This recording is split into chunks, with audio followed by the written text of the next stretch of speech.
루피 현상금이 105만원이고 루피 잡는데 드는 비용이 100만원, 은행 금리가 1%라고 한다면 은행에서 100만원 빌려서 루피 잡고 101만원 갚으면 4만원 이득입니다. 너도 나도 바다로 나가 루피를 잡으려고 할 겁니다. 그런데 금리가 10%로 오른다면 루피를 잡아도 은행에 110만원을 갚아야 하니까 5만원 손해입니다. 아무도 루피를 잡으려 하지 않을 겁니다. 이렇게 금리는 사람을 살릴 수도 죽일 수도 있는 강력한 경제 변수입니다.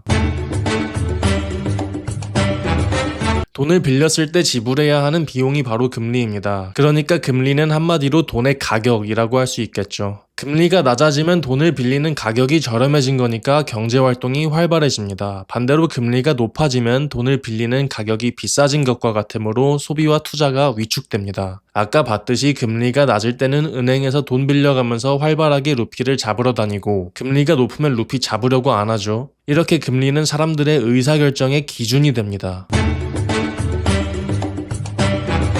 그럼 금리는 누가 정하는 걸까요? 앞서 살펴봤듯이 돈도 하나의 상품이라고 할 수 있기 때문에 돈의 가격인 금리는 시장에서 수요와 공급에 따라 자연스럽게 결정됩니다. 상품의 가격이 다양한 이유로 변하듯이 금리도 다양한 이유 때문에 변하지만 가장 중요한 요인은 아무래도 경기 전망입니다. 경기 전망이 낙관적이라서 사업과 투자로 수익을 기대하는 사람이 많다면 돈에 대한 수요가 커집니다. 돈을 원하는 사람이 많으면 돈의 가격, 금리가 당연히 오르죠. 그래서 앞으로의 경제가 기대되는 한창 성장하는 개발도상국들이 보통 금리가 높습니다. 우리나라도 한창 성장하던 60년대, 70년대에는 금리가 30% 이상이었습니다. 반대로 경기가 앞으로 크게 성장할 것 같지 않을 때는 투자나 사업을 확장해 보려는 사람이 적어서 돈에 대한 수요가 감소합니다. 원하는 사람이 적으면 가격은 당연히 떨어지는 거죠. 이미 성장할 만큼 성장한 나이든 선진국들은 그래서 금리가 보통 낮습니다.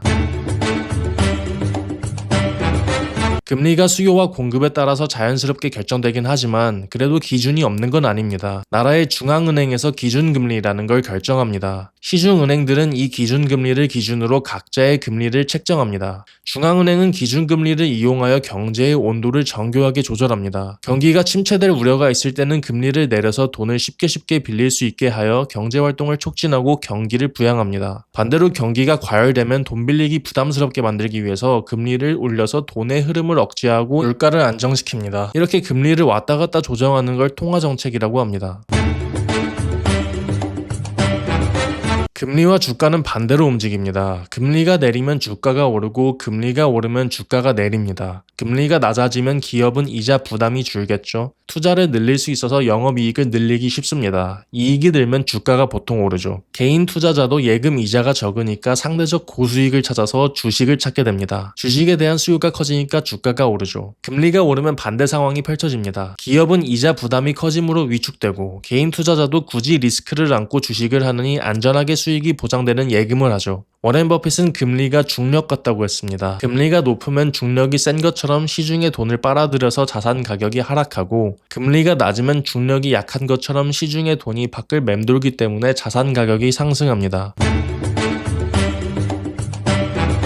금리는 환율에도 영향을 줍니다. 돈의 가치는 나만 정하는 게 아니라 다른 나라도 다 정하죠. 금리에 따라 돈의 상대적인 가치가 결정되므로 환율도 금리에 따라 움직입니다. 예를 들어 미국은 금리가 5%, 일본은 1%라면 이자 수익이 4%나 차이 나니까 돈을 미국에 넣겠죠. 달러에 대한 수요가 증가하기 때문에 달러 가치가 상대적으로 높아집니다. 달러에 비해 엔화 가치는 하락하겠죠. 외국인들 입장에서는 엔화가 엄청 싸니까 일본 여행이 저렴하게 느껴져서 외국인들이 일본에 엄청 갈 겁니다. 반대로 일본인들은 해외여행도 잘 안 가게 될 겁니다. 엔화 가치가 너무 떨어져서 외국 물가가 너무 비싸니까요. 그래도 수출은 실적이 좋을 겁니다. 외국 입장에서는 일본 물건이 저렴하니까요. 실제로 일본 기업들이 수출을 잘하죠. 근데 일본 국민 입장에서는 자기들이 들고 있는 엔화 가치가 떨어지니까 전 세계적으로 봤을 때 나는 가만히 앉아 있었는데 어느새 가난해졌다고 느낄 겁니다. 그래도 일본은 금리를 올리기가 쉽지 않습니다. 일본은 이미 성장할 만큼 한 저성장 국가입니다. 오랫동안 부동산 같은 자산이 감가상각이 되어 왔습니다. 한국은 부동산이 계속 오르니까 무리해서라도 돈 빌려서 투자하는데 일본은 돈을 빌려도 투자할 데가 별로 없습니다. 그래서 금리를 조금만 올려도 돈이 은행에 다 가버립니다. 그래서 금리를 0%에서 오랜 기간 못 올렸죠. 그래서 일본 사람들은 외국에 투자를 많이 하는 걸로 유명합니다. 이렇게 금리는 물가, 환율, 경기 등등 경제에 미치는 영향력이 엄청나게 큽니다. 금리가 조금만 움직여도 경제가 흔들흔들합니다. 너무나 강력한 힘이 도금이므로 세밀하게 잘 조절해야 합니다. 이렇게 우리 일상에 지대한 영향을 미치는 게 돈입니다. 우리는 돈을 잘 이해하고 있을까요? 돈은 도대체 어떻게 생겨먹었을까요? 돈의 진짜 얼굴이 뭘까요? 혹시 이 엄청난 조회수의 레전드 EBS 다큐멘터리 미치도록 보고 싶었던 돈의 얼굴